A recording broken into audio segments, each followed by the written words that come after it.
Соревнования Башкирской шахматной лиги перешли в свой экватор. Об этом мы не только поговорим сегодня в программе интервью. Здравствуйте, я представляю гостя в студии Карина Абсалямова, заместитель исполнительного директора Федерации шахмат Республики Башкортостан. Карина Рустамовна, здравствуйте. Здравствуйте. Итак, давайте мы начнем наш разговор с того, что соревнования Башкирской шахматной лиги перешли в свой экватор. Действительно, в этом году они проводятся уже второй раз, в этом сезоне имею в виду, да, и они поменяли свой формат. Вот сейчас, к этому моменту, какие мы имеем результаты? Действительно, в этом году мы сменили свой формат. Башкирская шахматная лига в этом году поделена на 5 разных зон. В прошлом году все команды играли в одном большом турнире, ездили друг к другу в гости на одну партию и потом возвращались домой. В этом году мы поделили на 5 зон, чтобы города, районы, села были в примерно одной местности, так скажем, чтобы недалеко было ездить. Также в прошлом году строго выполняли требования, что одна партия в месяц. Один раз в месяц ребята ездят друг к другу в гости. В этом году мы сделали 2 тура в месяц. Команды сами договариваются, и принимающая сторона организовывает турнир. Какой будет кульминация этого турнира? То есть наверняка все команды снова встретятся здесь, в Уфе? Да, совершенно верно. Все команды встретятся в Уфе на одну общую партию, так скажем, на один общий тур, чтобы совместно завершить этот турнир. Карина Рустамовна, у нас еще есть имена, наши шахматисты из Башкортостана, которые уже, скажем так, знакомы нам. Это Лейла Табермакова и Риана Кензебулатова. Но именно в минувшем сезоне появились и в минувшем году появились новые имена героев, скажем так, которые неизвестны. Один из них — это мальчик Узучулов, Рамазан Мурадшин, который выступил в Италии, на соревнованиях в Италии. Вот насколько это был сложный путь для того, чтобы пройти его именно, как удалось отобраться и выступить? На самом деле Кензебулатова Риана и Мурадшин Рамазан большие молодцы. Это гордость республики. Спасибо им большое за их рвение. Потому что успех спортсмена – это всегда участие 3 людей. Родители, сам спортсмен и тренер. Но если спортсмен сам не хочет, ничего не получится. Мурадшин Рамазан на самом деле очень интересный мальчик. Он все время занимается шахматами. Любит шахматы. Такой же, как Кензебулатова Риана. Они вдвоем у нас полетели в Италию представлять нашу республику, нашу страну на чемпионате мира. Им удалось завоевать бронзовые медали в соревнованиях по шахматной композиции, за что мы очень ими гордимся. Какие дальше у нас есть перспективы? Наверняка у нас впереди очень серьезные соревнования есть. Вот, какие можно отметить, которые будут проводиться у нас здесь, в столице Башкортостана? В конце апреля, в 3-й декаде апреля у нас планируется всероссийский этап среди мужчин на мемориал Старцева. В прошлом году он проводился в феврале, в этом году он будет в апреле. Также Уфа, принимающая сторона, мы уже, безусловно, начали подготовку к этому соревнованию. Ждем всю Россию на этот турнир. В прошлом году, насколько я понимаю, был именно мужской этап Кубка России. Будет ли в этом году аналогичный турнир проводиться в рамках мемориала Старцева? Да, конечно. Это будет этап Кубка России среди мужчин в рамках турнира мемориала Старцева. В июле у нас также будет проводиться мемориал Гумерова, традиционный уже турнир. И в этом году впервые мы примем в рамках этого большого соревнования детский этап. У нас будет детский этап Кубка России. То есть наши ребята, в принципе, смогут принять участие в этом турнире? Да, действительно, это так. Все очень рады, потому что впервые мы принимаем турнир такого масштаба для детей.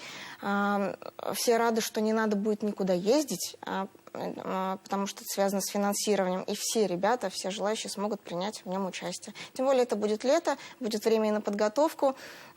И, соответственно, хотят ребята выступить достойно.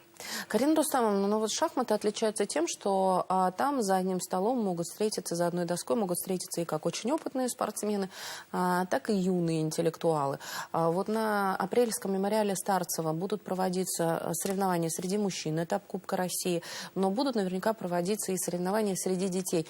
То есть фактически дети как-то могут посмотреть, как играют именитые гроссмейстеры, и как-то потянуться, наверное, к ним, нет? Конечно, совершенно верно.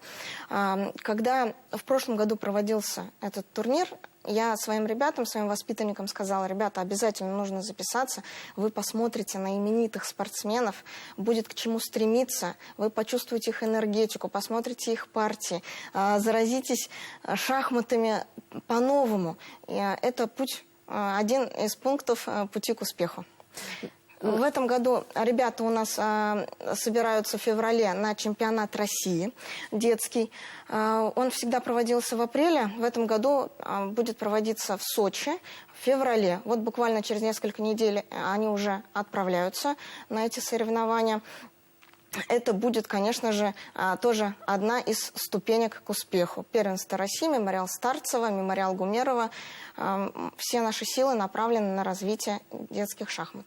Ну и, насколько я понимаю, будет очень серьезный десант наших спортсменов, которые отправятся в Сочи, потому что ребята завоевали свои путевки, насколько я понимаю, в Самаре на окружных соревнованиях. Совершенно верно. Первенство Приволжского федерального округа – это отборочный этап к первенству России. У нас есть и чемпионы, и призеры данного отбора. Конечно, эти ребята поедут на первенство России. Следует также упомянуть, что Кензебулатова Риана и Мурадшин Рамазан, о которых мы сегодня уже говорили, они заняли 4-е место в Костроме на первенстве России до 9 лет и завоевали право участвовать в высшей лиге первенства России до 11 лет в Сочи. Так что они тоже отправятся туда и представят нашу республику. Карина Рустамовна, ну, положа руку на сердце, расскажите, каковы наши шансы наших ребят? Или мы все-таки ставим здесь вот такой вот принцип обычный: главное – участие, опыт? Мы, конечно же, ставим в приоритете успех. Это самое главное. Мы хотим, чтобы дети завоевали достойные места, показали класс игры на просторах России. Ну, конечно, не всем это удастся. Но главное участие, такой принцип мы тоже используем. Ну, то есть именно вот вы, когда говорили о том, что у нас в Уфе в апреле пройдет именно этап мужского Кубка России, вы говорили своим воспитанникам о том, что вот вы почувствуете эту энергетику. Почувствовали, кстати? Да, да. А ребята почувствовали с таким упоением, они рассказывали, кого они видели. Видели, как этот человек передвигал фигуры, смотрели позиции, были в восторге. А вот в Сочи будет какая-то, может быть, вот именно какой вид энергетики будет, чтобы ребята вот смогли действительно вот еще понять, что это не просто игра, что здесь можно блистать, что здесь можно подняться на более высокий уровень? Конечно, конечно. То есть, когда мы участвуем в соревнованиях высокого уровня, там мы тоже заражаемся этой же энергетикой. Действительно, вот в разных возрастах уже появляются свои именитые спортсмены, и если они не из Республики Башкортостан, то, конечно, на них хочется посмотреть их партии и заразиться от них любовью к шахматам. Наверняка у наших телезрителей возникнет вопрос, как можно начать заниматься шахматами, что для этого нужно сделать, куда, может быть, обратиться? Да, у нас в Уфе очень много шахматных клубов. У Федерации шахмат Республики Башкортостан 2 клуба. На генерала Ишбулатова и на Кремлевской. Клубы функционируют, работают, ждут новых воспитанников. И каковы дальнейшие перспективы у ребят? Впереди у нас есть первенство в Сочи, потом у нас ждет домашний турнир, дальше уже и Башкирская шахматная лига. Там совсем небольшая передышка и уже мемориал Гумерова, потом еще и мемориал Веры Пензиной. То есть когда отдыхать шахматистам? Отдыхать после тренировки. Немножко отдых появляется у них, действительно, но профессиональный спорт – это так, это ритм. Но когда мы любим то, чем занимаемся, то мы можем работать без передышки. Конечно, спортсмену нужно периодически отвлекаться от того вида спорта, которым он занимается. Я думаю, что у них есть время, потому что у них всегда горят глаза. Это говорит о том, что они успевают отдыхать. Карина Рустамовна, спасибо огромное, что пришли сегодня к нам в студию, рассказали о том, какие успехи у наших ребят. И самое главное, мы теперь за них будем переживать и желать всячески удачи для того, чтобы успешно выступили на предстоящем, ну, для начала первенства России. А там уже будем и дальше болеть за них и поддерживать. Спасибо вам. Это была программа «Интервью». Спасибо, что были с нами.